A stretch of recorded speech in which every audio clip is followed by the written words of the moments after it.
Акыркы 10 жыл аралыгында сырттан алынып келинген автоунаалардын саны өстү. Ошол эле учурда айдоочуларда көбөйүп, ар кандай жол эрежеси бузулган фактылар катталууда.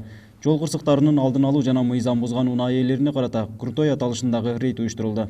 29 январга чейин рейд Куртойдо өткөрүп атабыз. Буга бирден бир буга көңүл бура турган эме тонировка, самый стоят госномер, подложный госномер, ошондой эле алыскы эмелерден мамлекеттен келип аткан автоунаалар, угон автоунаалардын ошолорго көңүл бурабыз.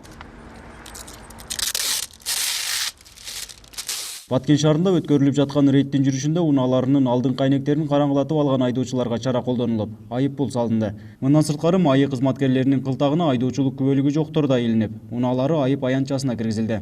Бул машиналар азыр айдоочулук күбөлүгү жоктугу үчүн кармалды. Азыр штрафной стоянкага алып барып киргизет азыр. Бул протокол түзүп.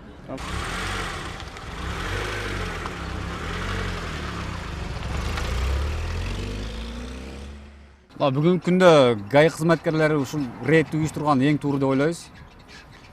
Коопсуздук правилаларды көрүп атабыз. Өзүбүздүн башыбыздан өтүп атат. Кичине жол эрежесин сактабай, ГАИлерге өзүбүз эме кылабыз. Чоң проблемага кабыл атабыз, кичине кырсыктан эле. Рейд негизинде мамлекеттик номери жок автоунааларга карата өткөрүлүүдө. Бирок кээ бир күч органдарына тиешелүү машиналар жол кайгыл кызматынын кызматкерлеринин токтотконуна карабай изин жашырышты. Бир күн бою өткөрүлгөн рейдте мамлекеттик кызматта иштеген бир гана айдоочу мас абалында унаа башкаргандыгы үчүн кармалды. Калгандары жөнөкөй жарандар. Ичкен да, мындай эме кылып тамчытканыбызда мындай болуп багарып калды. Ичкен положительный. Эгер ичпеген болсо экөө тең бирдей мындай болуп өңүн өзгөртпөйт да. Бул рейд учурунда азыркы кийинки учурда акыркы колго түшкөн жаран Эркебаев Рашид больницага келип определение кылганда мас болуп чыкты. Больницадан аныктамасы чыкты. Азыр апарып стоянкага коебуз. Бул боюнча протокол түзүлүп, эртең сотко жөнөтөбүз. Сот өзүнүн немеси аркылуу чара көрөт. Эгер биринчи мурда түшпөгөн болсо, биринчи жолкусу болсо 10 000 штраф салат.